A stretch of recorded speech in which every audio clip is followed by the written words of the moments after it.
Dear ones, be patient as you observe a world where chaos and violence seem to have become the norm.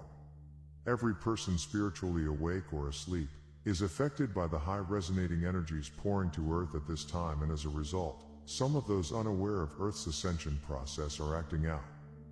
Those who have built their inner foundation on false narratives of duality, separation, and two powers feel confused and fearful as they observe many of their long-held beliefs about right living questioned and even changed. Individuals are beginning to think for themselves, which is a sign of empowerment. The result of this is that increasingly more individuals are feeling a need to engage in protests and activities both for and against many long-accepted beliefs about right and wrong. Some consider certain issues to be an affront to what is right, while at the same time just as many disagree.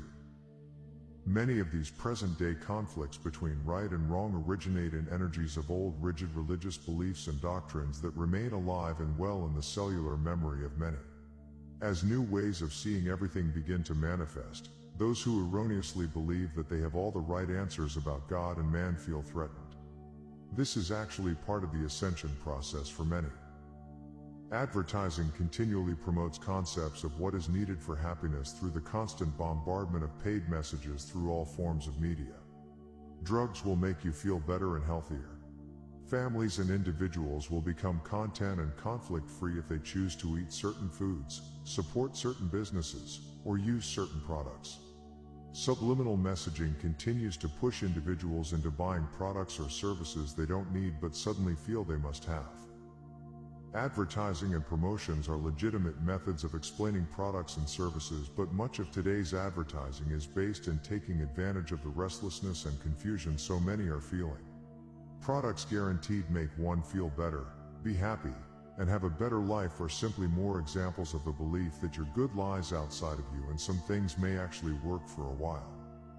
Every person yearns for that sense of wholeness and completeness that is only found through realizing that they are already complete and whole, because they are not a part of, but the full expression of God.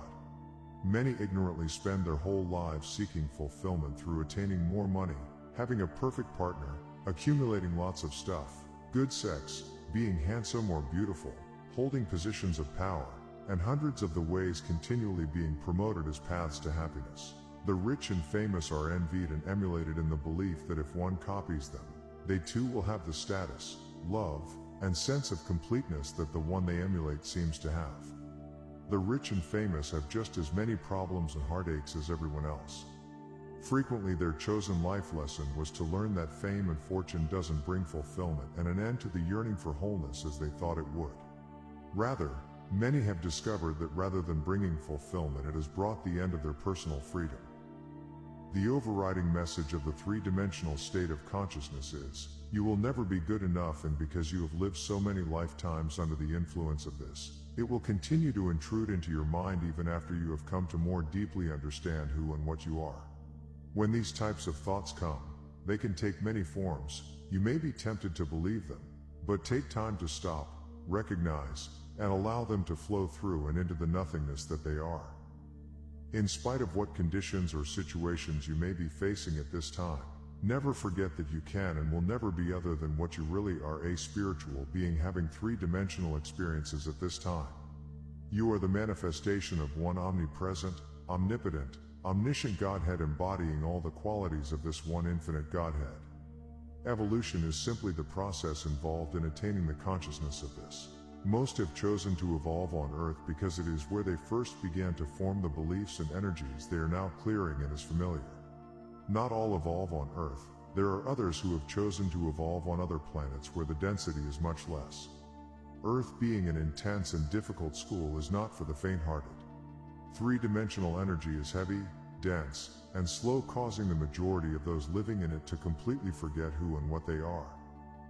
Many of those who graduate from the Earth School of Evolution will be teachers and guides for those learning on other three-dimensional planets.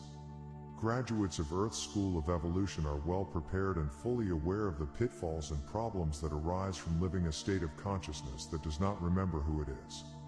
You will make wonderful teachers. You are going to see things happening in the outer scene that reflect a lessening of the power over energy that has dominated Earth for a very long time. As increasingly more light enters into and becomes part of collective consciousness, it cannot help but affect the minds and consciousness of the majority.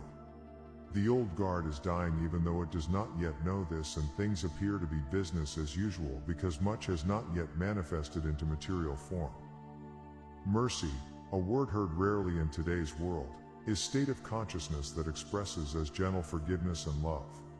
Mercy respects and allows others their free will, but does not stand back and allow them to torment, abuse, or degrade self or others. Mercy knows the true identity of every person, but is comfortable allowing others to experience the repercussions of their choices. Mercy understands that a person is only capable of living and acting from their present attained state of consciousness, and so easily sees through appearances. Mercy stands with hand ready to grasp the hand of anyone sincerely reaching for help, but does not feel a need to forcefully drag someone unwilling to leave their chosen gutter experience out of it. Doing this can and often represents ego on the part of the one doing the dragging, who believes that they can and must save everyone according to their concept of saving. Mercy lovingly allows another to fall flat on their face if that is the wake-up call they need, but remains silently alert to their needs, not their wants.